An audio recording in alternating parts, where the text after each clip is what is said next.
মিছা তথ্যৰে জনসাধাৰণৰ মাজত বিভ্ৰান্তি সৃষ্টি কৰিছে সেইসকলৰ মুখা খোল খাব। এই কথাখিনি মই আন্তৰিকতাৰে কৈছো, শ্ৰদ্ধা সহকাৰে কৈছো। এতিয়ালৈকে লোৱা প্ৰতিটো পদক্ষেপে অসমৰ খিলঞ্জীয়া ভূমিপুত্ৰৰ উন্নয়নৰ বাবে লোৱা হৈছে। আমাৰ ভাষা, আমাৰ কৃষ্টি, আমাৰ সংস্কৃতি, আমাৰ অস্তিত্ব, ভূমি অধিকাৰ সকলোবিলাক সৰ্বকালৰ বাবে যাতে অসমীয়া হাতত সুৰক্ষিত হৈ থাকিব পাৰে তাৰ বাবে এইখন চৰকাৰে দিনে নিশাই কাম কৰিছে। গতিকে আমাক আপোনালোকে সন্দেহ নকৰিব, আপোনালোকে আমাক আঁতৰ কৰি নপঠিয়াব। আহক আমি সকলোৱে মিলি এইখন অসম ভাৰতবৰ্ষৰ বুকুত আটাইতকৈ শক্তিশালী ৰাজ্য হিচাপে প্ৰতিষ্ঠা কৰোঁ।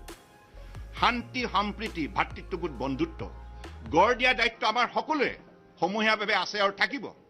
সেইকাৰণে জাতীয় সংগঠনসমূহক মই আন্তৰিকতাৰে আহ্বান জনাইছো যে আপোনালোকে আগবাঢ়ি আহক। আমি আলাপ আলোচনাৰ মাজেৰে আমাৰ অসমখনৰ সমস্যা সমাধান কৰোঁ, কাৰণ আলোচনাৰ মেজত সকলো সমস্যা সমাধানৰ সূত্ৰ আমি উলিয়াব পাৰোঁ। গতিকে সেইবাবে মিলা প্ৰীতি আমি অসমখন আগুৱাই নিব লাগিব। আপোনালোকে মোক মুখ্যমন্ত্ৰী পাতিছে। মুখ্যমন্ত্ৰী মই কাৰ স্বাৰ্থত হৈছো? মুখ্যমন্ত্ৰীৰ দায়িত্বটো কি? দায়িত্বটো হৈছে খিলঞ্জীয়া ভূমিপুত্ৰসকলৰ নিৰাপত্তা আৰু উন্নয়ন। সেই কামেই মই কৰি আছো। মইতো লুকা-ভাকু খেলা নাই। ৰাইজৰ স্বাৰ্থত যদি কামেই কৰিব নোৱাৰো তেতিয়া কিহৰ মুখ্যমন্ত্ৰী? কাৰ বাবে মুখ্যমন্ত্ৰী হৈছো?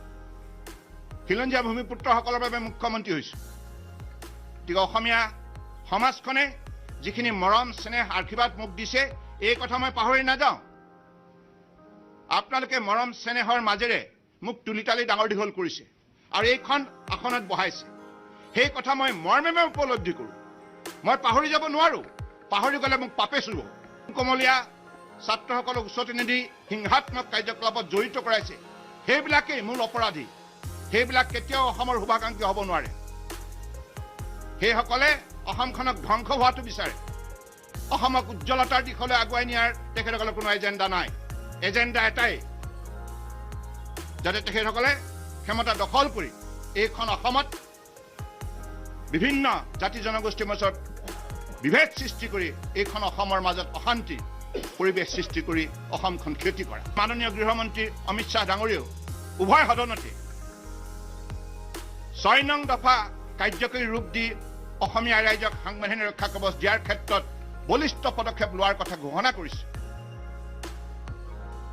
আৰু এই ৬ নং দফা কাৰ্যকৰী ৰূপ দিলেহে অসমীয়া জাতিয়ে সাংবিধানিক ৰক্ষা কৱচ স্থায়ীভাৱে পাব। গতিকে সেই আন্তৰিকতাৰে সেই পদক্ষেপ লোৱাৰ বাবে আজি আমি নিশ্চিত যে আগন্তুক দিনত আমি চিন্তা কৰাৰ কোনো প্ৰয়োজন নাই। মই মুখ্যমন্ত্ৰী হৈ থকালৈকে আপোনালোকে এই কথা নিশ্চিত হৈ থাকিব, কোনো যুক্তিতেই অসমীয়া জাতিক দুৰ্বল হ'বলৈ নিদিওঁ। অসমীয়া ভাষা, অসমীয়া কৃষ্টি, অসমীয়া সংস্কৃতি, অসমীয়া সাহিত্য, অসমীয়া স্বাভিমান, মাটি ভেটি সকলো সম্পূৰ্ণৰূপে সুৰক্ষিত হৈ থাকিব। এই গোটেই পৰিস্থিতিৰ বাবে সেইসকল জগৰীয়া মই ইতিমধ্যে কৈ গৈছো, যিসকলে ভুল তথ্যৰে, ভুল ব্যাখ্যাৰে সৰ্বসাধাৰণ ৰাইজৰ মাজত অনাহকত উত্তেজনা সৃষ্টি কৰি যিটো অশান্তিৰ বাতাবৰণ সৃষ্টি কৰিছে তেখেতসকলে জগৰীয়া। তেখেতসকলৰ বাবে আজি অসমত অশান্তি সৃষ্টি হৈছে।